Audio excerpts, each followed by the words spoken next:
Mais merci PEA.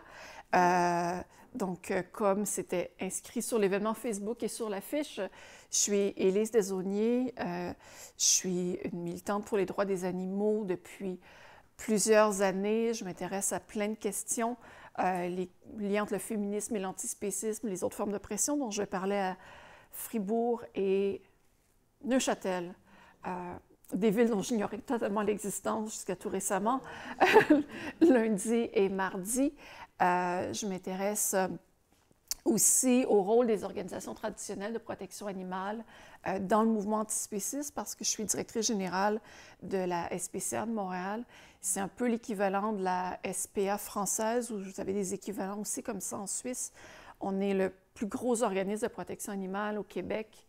On a 15 000 animaux par année qui passent chez nous, 125 employés, l'équivalent de 8 millions de francs suisses de budget. Donc ça, c'est mon boulot de jour. Et puis, je m'intéresse depuis un petit moment aux questions de viande de synthèse. Et c'est assez intéressant parce que on va parler un peu de l'histoire de la viande de synthèse, mais c'est vraiment un sujet sur lequel j'ai changé d'idée au cours des dernières années. Si vous fouillez dans mes vieux interviews, en 2013, j'ai donné une interview où je disais que c'était pas quelque chose de viable et c'était pas quelque chose qu'on devait encourager, la viande de synthèse. Et depuis, j'ai changé d'idée, donc je vais quand même vous montrer les arguments qui m'ont amené à changer mon point de vue. Peut-être une mise en contexte. Je ne vous apprends rien si je vous dis qu'on a l'impression, et c'est vrai que le mouvement vegan a le vent dans les voiles. Je ne ferai pas une revue de presse exhaustive, mais le fait qu'on soit aussi nombreux ce soir et nombreux est un exemple. Partout dans le monde, il y a des festivals véganes qui battent des records d'assistance année après année. Les grands journaux, les grands médias commencent à s'intéresser à notre mouvement. Le Guardian, ce printemps, disait qu'on était un mouvement inarrêtable. Le Monde, Libération multiplie les articles sur les véganes. Et c'est intéressant quand on fait une revue de presse de l'histoire, de la perception du mouvement vegan. Et je l'avais fait pour le Québec et je suis à peu près certaine que c'est la même chose ici. Quand on regarde les articles qui parlaient de végétarisme, végétalisme, véganisme, depuis les années 70, jusqu'à tout récemment, c'était des histoires de bébés morts parce que les parents les nourrissaient pas suffisamment. C'était des histoires de groupes marginaux qui ne boivent pas, qui ne fument pas, qui font eux-mêmes leurs vêtements et qui font pousser tous leurs aliments en étant isolés du reste du monde. On montrait les véganes comme une espèce de secte un peu curieuse. Et de plus en plus, on commence à être pris au sérieux comme mouvement politique. De plus en plus aussi, on parle d'antispécisme. Il y a eu un point de rupture. Google est notre ami aussi pour voir quelles sont les vraies tendances. Comme j'avais déjà fait une partie de cette présentation-là pour le Québec, j'ai ressorti les données pour la Suisse et les deux graphiques se ressemblent. C'est le Google Trend de recherche pour en bleu, c'est vegan et en rouge, c'est végétarien. Et on voit que dans les deux cas, tant en Suisse qu'au Québec, vers 2011-2012, il se passe réellement quelque chose avec le mot vegan. Le nombre de recherches s'accélère et il y a vraiment une courbe qui montre qu'il y a de plus en plus d'intérêt. Quand on regarde qu'est-ce que les gens cherchent vraiment, ils cherchent des recettes, ils veulent savoir comment faire des brownies et puis ils veulent savoir comment apprêter leur petit déjeuner, mais peu importe, le mot vegan est de plus en plus connu et de plus en plus cherché. Ce qu'on observe aussi, c'est des chiffres du Québec, mais je pense que dans tous les pays occidentaux, les données pourraient se ressembler. C'est que les véganes sont des jeunes. La moitié des véganes canadiens ont moins de 35 ans. Surtout des femmes urbaines scolarisées. Donc, on a au Canada 2,3 % de gens qui se déclarent végétaliens. Après, c'est toujours un défi de connaître le vrai nombre parce que quand on creuse, les gens se déclarent eux-mêmes végétaliens, mais quand on leur demande qu'est-ce que vous avez vraiment mangé dans le dernier mois, il y a des végétaliens qui mangent du poulet, mais peu importe, les gens se déclarent végétaliens. 7,1 % des Canadiens se déclarent végétariens, donc ça nous fait un petit 10 % de gens qui veulent... qui affirment ne pas manger de viande, en tout cas, et on a autour de 25 % des Canadiens qui souhaitent manger beaucoup moins de viande. Des données plus récentes de 2018 me font particulièrement plaisir. On a demandé aux gens s'ils étaient plutôt d'accord ou fortement d'accord avec l'affirmation « Quand je mange la viande, je me souviens de la mort et de la souffrance des animaux ». Et pour moi, c'est un vrai indicateur que ce n'est pas une question environnementale, que ce n'est pas une question de santé, mais que vraiment une question animale derrière. Et c'est plus de 25 % des gens nés après 1994 qui sont d'accord avec cette affirmation-là. Et on voit que chez mes parents, c'est complètement inexistant comme prise de conscience. D'ailleurs, j'ai déjà déposé les diapositives dans l'événement Facebook de la soirée, mais il fallait que quelqu'un l'approuve.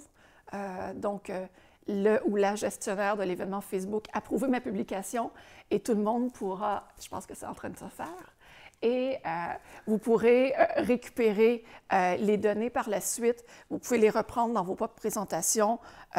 D'ailleurs, puis il y a des hyperliens que vous pouvez cliquer pour avoir les sources. Donc, les jeunes commencent à comprendre que oui, quand on mange du steak, on mange un animal mort. La même étude de l'Université Dalhousie nous montrait aussi qu'une majorité de Canadiens, et j'espère que c'est la même chose en Suisse, mais je n'ai pas trouvé d'études similaires, font des efforts pour diminuer leur consommation de viande. Donc, il y a quand même quelque chose d'assez positif qui se passe là-dedans et que c'est, oui, il y a des raisons environnementales qui poussent les gens à réduire leur consommation de viande, oui, il y a des raisons de santé, mais la question animale, elle n'est pas complètement évacuée du discours. Sauf que, quand on regarde les modèles de diffusion de l'innovation, c'est des modèles qu'on utilise dans plein de contextes différents, que ce soit l'adoption d'un nouveau iPhone, l'adoption de nouvelles habitudes de consommation, par exemple recycler, composter, n'importe quelle nouvelle idée suit en général cette courbe-là avec ces segments de population-là. Donc, d'abord des innovateurs, ensuite des early adopters, donc les gens qui sont les premiers à adhérer à quelque chose. Ensuite, il y a une majorité qui arrive là, etc., etc. Puis il y a les retardataires à la toute fin. Et nous, on est toujours, nous véganes, on est toujours là-dedans. On est toujours dans la petite catégorie des innovateurs. C'est comme ceux qui ont eu des iPhones, je ne sais pas combien ça fait de temps que les iPhones existent, mais mettons 10 ans ou 15 ans, je ne sais pas, on dirait qu'ils sont là depuis toujours, mais ce n'est pas le cas. Mais vous vous rappelez, il y avait celui ou celle qui avait un smartphone avant tout le monde. Bien, on est un peu ceux-là, ceux qui ont eu des smartphones avant tout le monde ou ceux qui ont eu des autos électriques avant tout le monde, ou peu importe.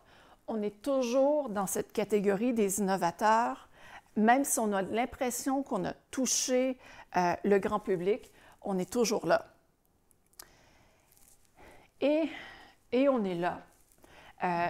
Toutes les études nous montrent que même s'il y a une diminution de la consommation de produits d'origine animale dans les pays occidentaux, deux facteurs, le fait que la population mondiale augmente et que dans plein de pays, les gens mangent plus de viande, fait que en 2050, il va avoir encore plus de tonnes de produits d'origine animale consommés qu'aujourd'hui.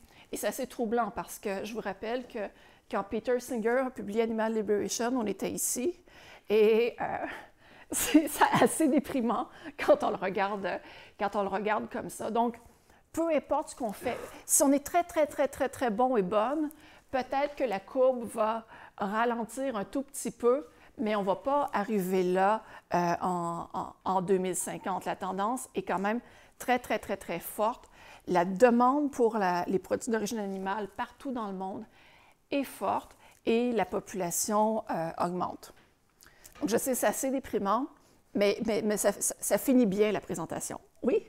Vous n'avez pas marqué là-dessus, par exemple, la consommation de poissons?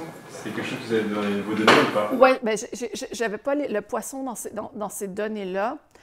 Puis comme le graphique était déjà tout beau, j'ai fait copier-coller. C'est merveilleux. Mais la consommation de poissons, sa courbe, elle n'est pas comme ça, elle est plus comme ça, mais elle augmente. Et à un moment donné, les océans vont être vides, fait que ça va s'arrêter, malheureusement. Ça peut paraître petit, mais vous irez le voir sur vos propres ordinateurs. Je suis tombée sur ces données qui sont super intéressantes où on a demandé aux gens s'ils étaient fortement d'accord ou en désaccord avec l'affirmation suivante: manger de la viande est mauvais pour l'environnement. Et on a les données par pays. Et c'est vraiment intéressant de regarder qui est en complet désaccord avec ces affirmations-là. Il n'y a pas les Suisses sur ce tableau-là. C'est peut-être une bonne chose, mais par exemple, mes amis canadiens, ils sont quand même assez nombreux, 24% de la population qui est fortement en désaccord avec l'affirmation qui dit que manger de la viande est mauvais pour l'environnement. Un peu comme les Américains, un peu comme les Australiens, alors que les Indiens et les Chinois sont assez nombreux à dire que manger de la viande est mauvais pour l'environnement. Les Français sont à peu près dans le milieu, à quelque part entre les Coréens du Sud et les Britanniques.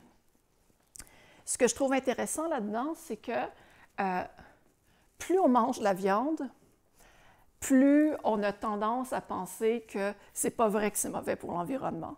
Et c'est assez troublant. Donc là-dedans, il y a une question de dissonance cognitive parce que je ne veux pas me sentir mal je veux pas me sentir mal de manger de la viande. Donc, tout ce que je peux entendre, et c'est pas vrai que les Américains et les Canadiens n'ont jamais entendu parler des conséquences de l'élevage sur l'environnement, c'est impossible, mais ils ne veulent pas en entendre parler parce qu'ils ne veulent pas modifier leurs habitudes de consommation. C'est ma dernière diapo déprimante. On arrive sur les trucs moins déprimants. Alors, quand on sait ça, puis qu'on est des militants antispécistes, ou on est des militants écologistes, ou enfin, ce qu'on veut, c'est que les animaux sont beaucoup moins exploités, on fait quoi? Et j'imagine que vous vous doutez de la réponse parce que vous connaissez le titre de la conférence, mais qu'est-ce qu'on peut faire? Bien déjà, il faut se mettre en tête que les gens qu'on veut convaincre ne nous ressemblent pas. Moi, je veux convaincre des Canadiennes puis des Canadiens qui pensent, qui disent que manger de la viande n'est pas mauvais pour l'environnement. Je veux convaincre des gens qui sont nés avant 1994. Je veux convaincre des gens qui ne me ressemblent pas.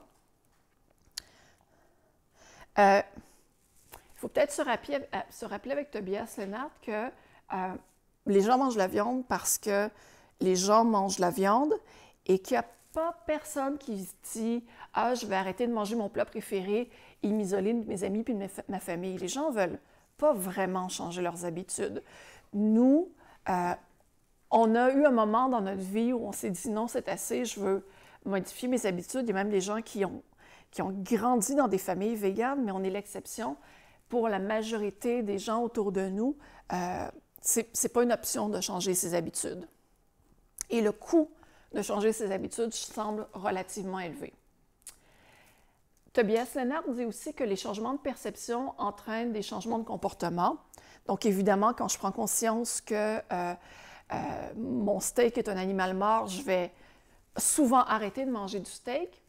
Mais les changements de comportement entraînent aussi des changements de perception, ce qui veut dire que si mon médecin me recommande une alimentation végétalienne pour des questions de santé, si le resto à côté de mon bureau où je vais manger le midi avec mes amis sert des plats végés, et que je découvre un chili végé, que je découvre des nouvelles recettes et que soudainement je découvre que c'est bon, un repas sans viande, peut-être que je serai plus ouverte au tract que PEA va distribuer sur la rue. Peut-être que je serai plus ouverte à entendre des arguments antispécistes parce que j'aurais déjà vu que c'était possible de vivre sans exploitation animale. La plupart des gens, quand on leur demande c'est quoi les critères qui guident leur choix de consommation, c'est quelque chose de bon, pas cher. Les gens ne veulent pas changer d'habitude et ça, toutes les études nous le montrent, et ils ne veulent pas changer le monde. Moi, je me pose des questions sur l'impact de mes voyages en avion. Moi, je me pose des questions à savoir si je devrais ou pas devenir maman. Je me pose toutes ces questions-là, mais la plupart des gens me trouvent folle de se poser ces questions-là. Ils ne se les posent pas, ils ne veulent pas changer le monde, ils ne veulent pas que le monde soit meilleur, ils veulent juste quelque chose de bon, à bon prix, avoir du plaisir avec leurs amis, puis de ne pas se casser la tête. Pardon? Ils se lèchent le nombril. Oui. Donc, j'avais dit que j'arrêterais d'être déprimante, mais c'est pas vrai.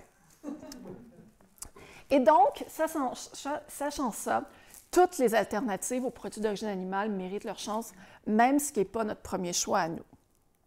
Donc, sur les tablettes des supermarchés et même des restos, on trouve de plus en plus de produits analogues à la viande à base de toutes sortes de produits, dont le soya, comme par exemple le Beyond Burger, comme l'Impossible Burger, qui personnellement ne m'excite pas particulièrement.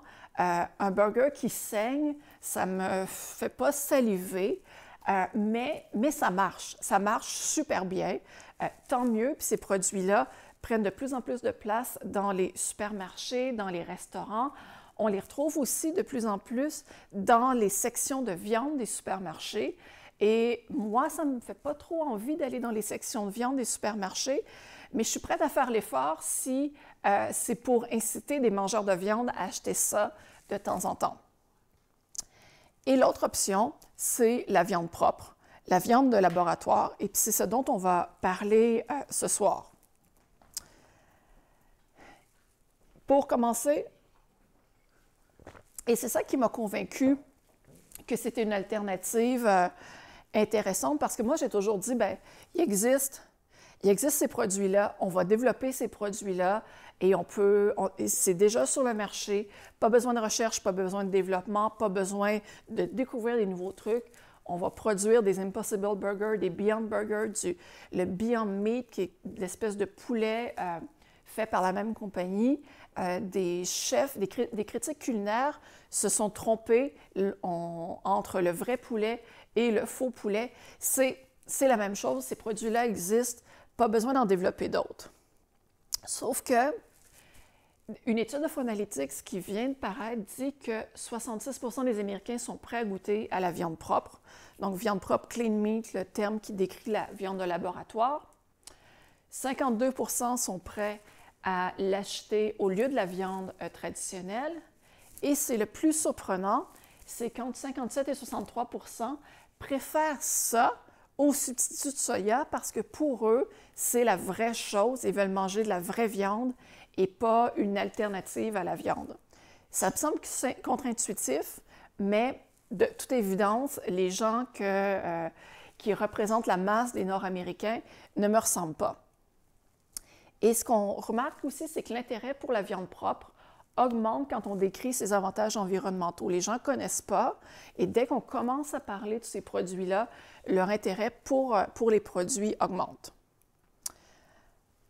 Les premières expériences ont été réalisées. On a commencé à en développer déjà depuis les années 80-90, mais la première vraie boulette de viande de laboratoire, puis c'est vraiment elle pour vrai, c'était développé par Mark Post en Hollande en 2013. Cette boulette-là avait coûté 300 000 francs suisses à produire.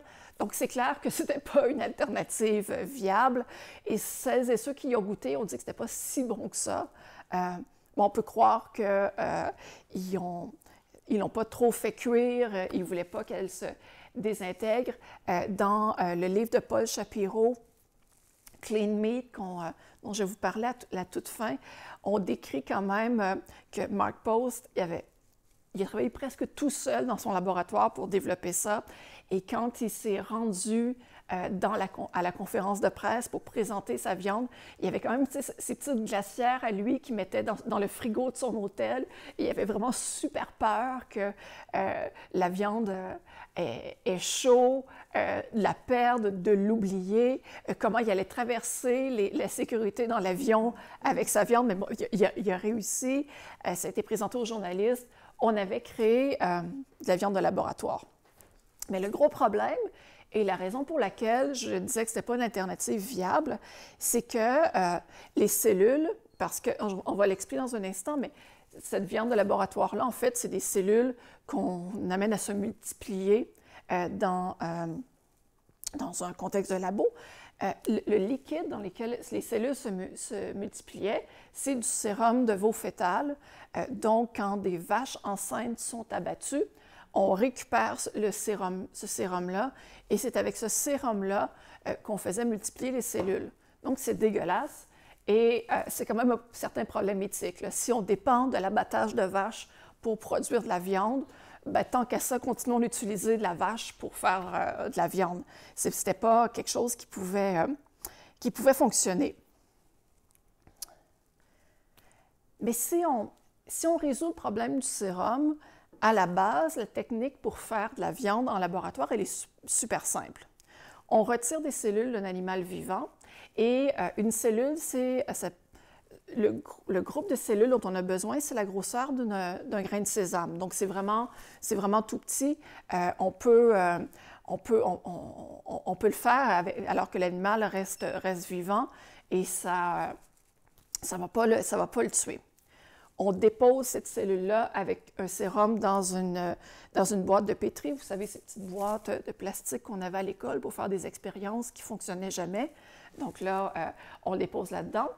Dans les bonnes conditions, les cellules vont se multiplier, un peu de la même façon qu'on va faire de la peau en laboratoire dans les hôpitaux pour les grands brûlés. Vous savez, si vous êtes un ou une grand brûlé, on va utiliser votre peau, on va l'amener à se reproduire, puis on va vous greffer votre propre peau. C'est la même chose. Lorsqu'elles sont assez nombreuses, les cellules, on va les transformer dans un bioréacteur, un peu comme ce qu'on utilise pour produire de la bière, où le processus va se continuer et où les cellules vont continuer de se multiplier. Puis on retire une partie des cellules, on a de la viande, on fait une boulette, puis on fait cuire ça. Donc, on part de notre petite culture. On met ça dans un bioréacteur. Ce qu'on appelle le média, là, c'est le sérum. On le recycle, puis ça circule. On utilise une espèce d'échelle qui va permettre aux cellules de se structurer avec une forme qui va ressembler à de la viande, parce qu'on veut que les cellules se tiennent ensemble comme si c'était un morceau de muscle. Et au final, bien, on a quelque chose qui ressemble à un muscle d'animal. Je ne suis pas biologiste, mais vous comprenez un peu l'idée. Donc, on peut imaginer que demain, les usines à viande, ça ne sera plus les élevages industriels qu'on connaît avec des animaux entassés qui hurlent. Ça va ressembler à ça. Et ce n'est pas plus mystérieux ou bizarre que ce qu'on utilise pour fabriquer de la bière ou ce qu'on utilise pour fabriquer du yaourt, par exemple.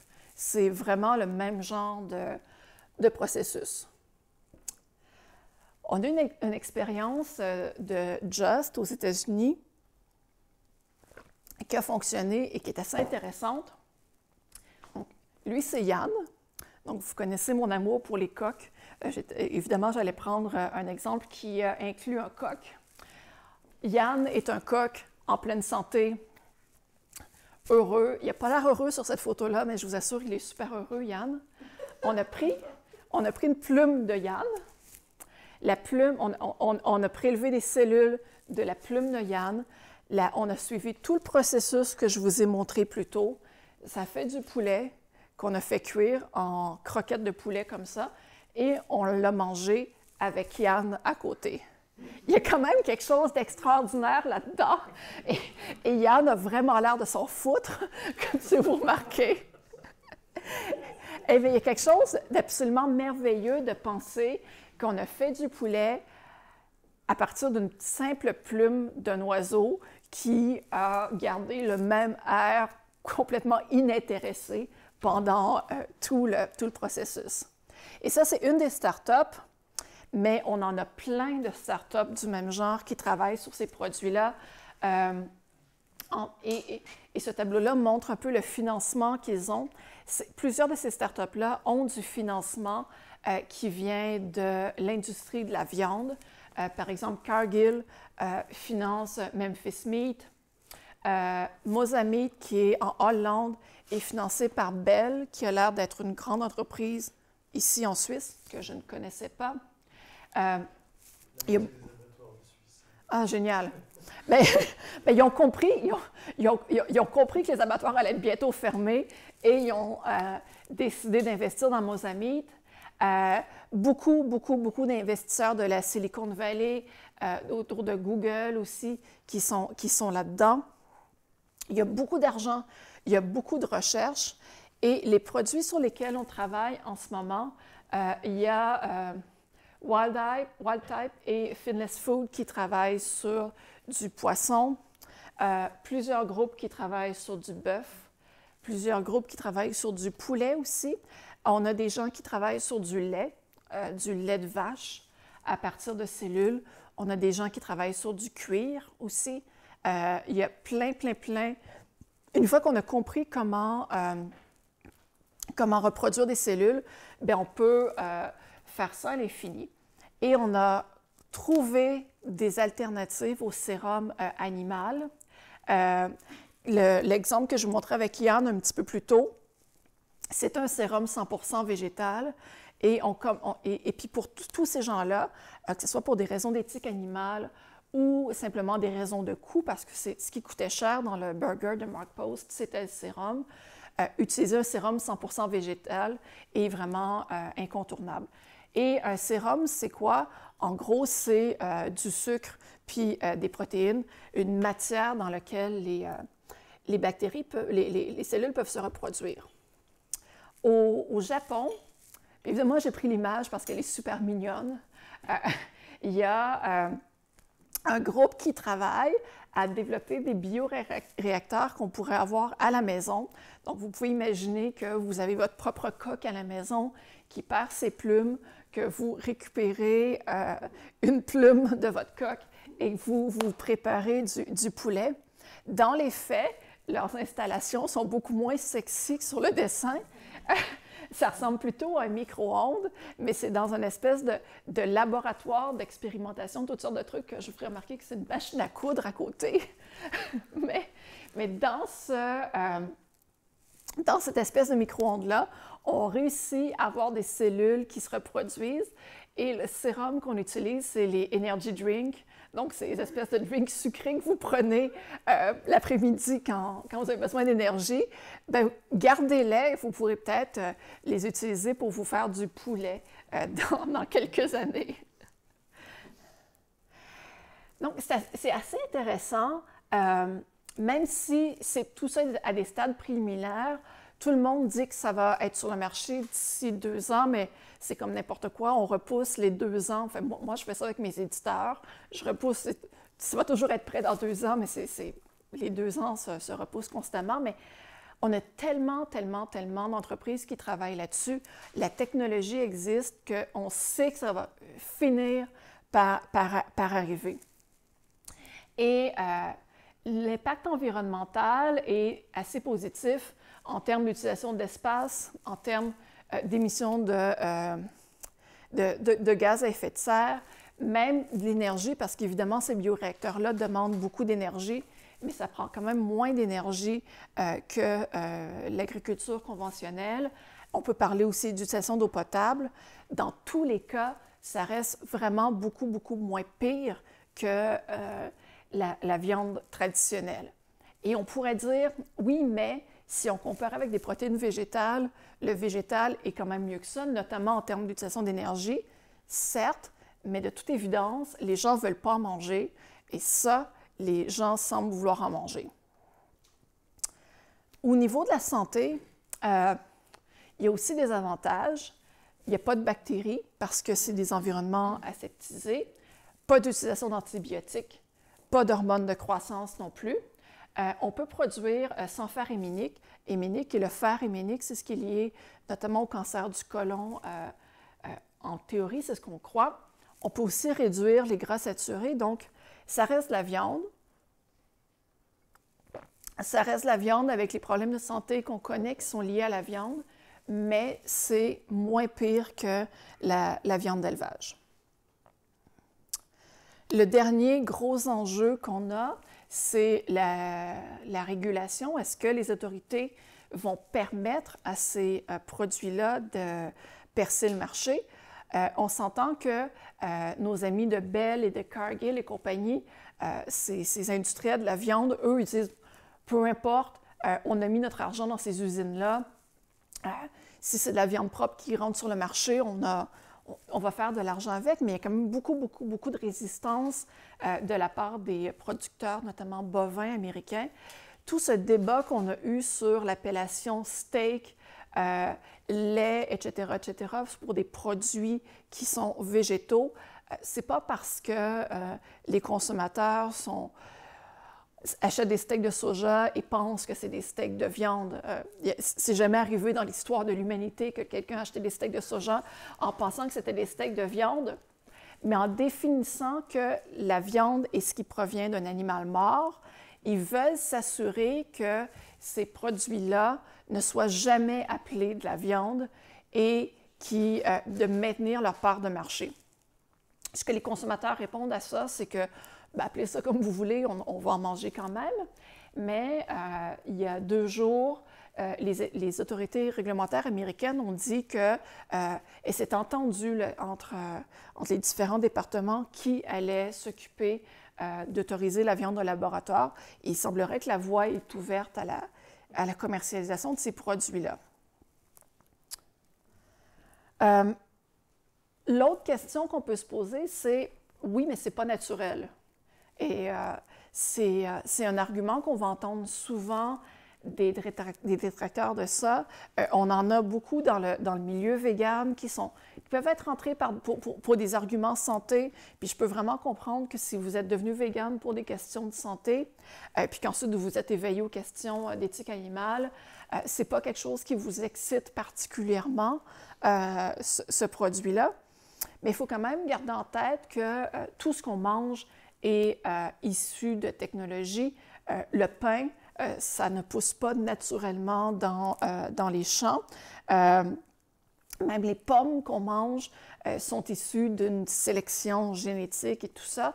Il y a de la technologie dans tout ce qu'on mange et la viande propre n'est pas plus transformée que la bière ou que le yaourt qu'on consomme. C'est vraiment un processus naturel, entre guillemets, de cellules qui se reproduisent et qui ensuite, il y a un processus de fermentation et tout ça qui fait de la viande. Mais pour moi, l'argument le plus important derrière tout ça, c'est que j'ai l'impression que si on modifie nos façons de s'alimenter, on va modifier notre perception des animaux. Ça, c'est mon étude préférée de toute l'histoire des études. C'est Bastian et Al qui ont demandé à des étudiants américains, comme dans toutes les études, c'est toujours un échantillon d'étudiants américains, d'évaluer sur une série, sur 2 échelles, l'intelligence et edibility, donc à quel point c'est mangeable, une série d'animaux. Donc, par exemple, on évalue que les chats sont intelligents à 5,3 à peu près sur une échelle de 6 et qui ne sont pas du tout mangeables. Les chiens, on les considère plus intelligents que les chats, je ne suis pas d'accord, mais puis un tout petit peu plus mangeables que les chats, mais pas beaucoup. Les grenouilles, par exemple. Les poissons, on considère qu'ils sont assez stupides, mais qui sont très mangeables. Les poulets, on considère aussi qu'ils sont assez stupides et très mangeables. Même chose pour les vaches, même chose pour les agneaux. Et je ne sais pas si vous remarquez quelque chose là-dedans, c'est que plus on considère un animal comme mangeable, moins on lui donne des facultés intellectuelles. Et pour cohabiter avec un coq, je peux vous assurer qu'il est super intelligent. Tommy, le coq qui est sur ma photo. De toute façon, je veux dire, on n'a pas de moyen objectif de mesurer l'intelligence des animaux. Je vous invite à lire Frans de Waal à ce sujet-là. Qu'est-ce que l'intelligence animale et tout ça, c'est une grande question. Mis à part mes blagues sur les chats et les chiens, j'en ai aucune idée qui est plus intelligent les uns que les autres. N'empêche que les mangeurs de viande semblent être assez bons pour évaluer les capacités cognitives des animaux. Et ce qui est clair, c'est qu'on attribue moins de facultés mentales aux animaux qu'on considère comme mangeables. Pourquoi? Bien parce que ça nous arrange, puis ça nous permet de les exploiter en se sentant beaucoup moins mal. Quand je suis devenue végétarienne avant d'être végane, il fut un petit bout de temps où je mangeais du poisson et j'étais vraiment convaincue que les poissons étaient stupides, sans jamais avoir lu rien là-dessus, sans jamais même pas googler la question, mais dans ma tête, les poissons n'étaient pas intelligents. Et si on demande au grand public, souvent les gens vont dire « mais moi je ne mange plus de viande rouge, mais le poulet ça va ». Et pourquoi vous mangez du poulet? Bien, parce que ça ne sauve pas vraiment, parce que ce n'est pas vraiment intelligent. Et dès qu'on pose des questions mais par rapport à votre chat et par rapport à un écureuil, par exemple, dans ce cas-ci, on voyait quand même que les gens considéraient les écureuils comme plus intelligents que les poulets. C'est complètement curieux, mais parce que ça arrange les gens de penser que les animaux qui mangent sont moins intelligents. Et en les considérant comme moins intelligents, bien, ça amène un paquet de distorsions dans notre société, notamment au niveau de l'application de la loi. Au Canada, le Code criminel canadien protège tous les animaux et est censé protéger tous les animaux également. Il y a une histoire assez intéressante où il y a quelqu'un qui, dans les années 80-90, a utilisé, vous connaissez l'espèce de système d'élastique avec un poinçon pour castrer à froid son chien. La même chose qu'on utilise pour les agneaux, pour les cochons aussi dans les élevages industriels. Je ne sais pas si en Suisse, la castration à froid est permise. J'espère que non, mais en Amérique du Nord et dans plein de pays dans le monde, on castre les animaux à froid. C'est systématique, sans aucune anesthésie. En Suisse, il y a l'anesthésie obligatoire. Bien, vous avez de la chance. Bien, pas vous, mais comme les... Mais est-ce qu'elle est toujours respectée, ça? Est-ce qu'il faut aller vite, alors? Oui. Mais chez nous, il n'y a pas du tout d'anesthésie. Et c'est une procédure qui est normale et qui est complètement légale. On castre. Donc, au Québec, il y a 6 millions de cochons en ce moment, au moment où on se parle. Disons 3 millions de mâles. Ça fait beaucoup de castration à froid comme ça. Cette personne-là, elle a utilisé la même procédure sur son chien. Elle a été condamnée et elle a fait de la prison pour cruauté animale. Et c'est vrai que c'est absolument cruel de castrer son chien à froid. Mais dans le jugement, la juge disait « il ne fait aucun doute que l'animal a énormément souffert, blablabla, blablabla. » Mais oui, mais si son chien a souffert, c'est certain que tous les cochons souffrent aussi. Mais personne ne se pose cette question-là. La loi est pleine d'incruité comme ça. Et pourquoi elle est pleine d'incruité comme ça? Parce qu'à quelque part, les animaux qu'on exploite pour les manger, on leur attribue moins de facultés mentales et on n'est pas capable de les voir comme des personnes à part entière. Et je suis vraiment convaincue que si on arrête de les tuer pour les manger, on va être capable d'imaginer des relations un peu plus égalitaires avec eux. Et c'est ce qui m'a convaincue que la viande de laboratoire était une bonne chose. Je pense que l'empathie et le respect qu'on a aujourd'hui pour les animaux sauvages et domestiques, ça peut s'étendre aux autres animaux si on arrête de les exploiter pour les manger. Et je ne vois pas comment ça peut être autrement. Je ne vois pas comment on peut considérer moralement un cochon tout en le mangeant. Donc, il faut changer les habitudes de consommation, mais les gens ne veulent pas les changer. Donc, je pense qu'on a dans dans la viande de laboratoire une façon de simplement changer la donne.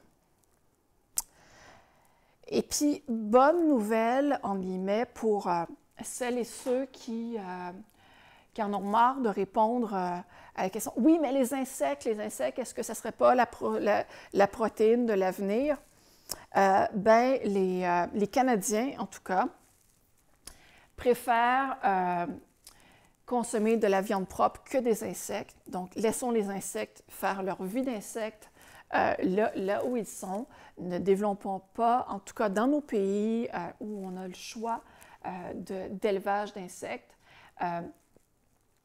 Pour 18,3 % des Canadiens, la viande propre est une alternative à la viande. Et j'ai simplement calculé les fortement en accord et les en accord sans compter les neutres, contre simplement 10 % pour les insectes. Donc, c'est une assez bonne nouvelle. Les gens ne sont vraiment pas prêts à intégrer des insectes dans leur alimentation. Et compte tenu des doutes qu'on a sur la sentience des insectes, c'est une bonne chose de les laisser là où ils sont. Et puis, je voulais finir avec une citation de Harari que Martin Gilbert reprend dans un texte dans la nouvelle revue L'Amorce. C'est une façon de faire de la pub pour la revue L'Amorce, qui est une revue antispéciste à laquelle Yves collabore et moi aussi. Harari, dans son entrevue, dit « La première étape importante consiste à sensibiliser les gens sur les faits pertinents. Les animaux sont des êtres sensibles, dotés d'un monde riche en sensations et en émotions. Ils sont horriblement traités par l'industrie de la viande, des produits laitiers et des œufs. Mais je ne pense pas que ça apporte un changement suffisant. Peut-être que 10 % de la population pourrait devenir végane, et pour chaque Européen qui deviendra végétalien, je crains que 10 Chinois et Africains commencent à manger de la viande. Le seul véritable espoir d'une révolution dans les prochaines décennies passera par les nouvelles technologies, surtout la viande cultivée. Je fais référence aux tentatives actuelles de culture de viande à partir de cellules et un jour peut-être aussi par impression 3D. » Donc Harari a été super bon dans Sapiens pour tracer l'histoire de l'humanité, ouvrir sur l'avenir. Donc j'espère qu'il y a aussi raison sur ce point-là. Si vous voulez aller plus loin, puis encore une fois, c'est des liens que vous pouvez cliquer et donc reprendre la présentation dans l'événement. Le Good Food Institute et New Harvest sont deux ONG aux États-Unis qui travaillent sur ces questions-là, qui soutiennent les startups et qui font plein d'études. Vous allez trouver plein d'informations. Le meilleur article qui synthétise la question en français, et c'est dans un journal québécois, je suis désolée, mais on est bon comme ça, c'est Les géants de l'industrie ont faim dans la presse. Deux bouquins, Clean Meat de Paul Shapiro, que j'ai lu. Paul Shapiro était à HSI. Il a quitté HSI pour des raisons de scandale sexuel, en fait, mais il a quand même écrit un bouquin super intéressant. Maintenant, il travaille que sur des questions de viande propre. Et The End of Farming de Series, que je n'ai pas encore lu, qui vient de paraître, que j'ai commandé, que Pia va recevoir peut-être quand je serai partie et que tu pourras lire avec intérêt. Et le podcast 80,000 Hours, je ne suis pas capable de dire 80 000 en Suisse, mais ce podcast-là, il y a un transcript complet sur le site, mais c'est un podcast qui 80 000 heures, c'est le nombre d'heures qu'on travaille dans sa vie et qui veut aider les gens à orienter orienter les gens vers des carrières efficaces. Et il y a un des épisodes qui est sur la viande propre et qui donne un peu des conseils aux gens qui voudraient aller travailler dans cette industrie-là. Voilà, merci.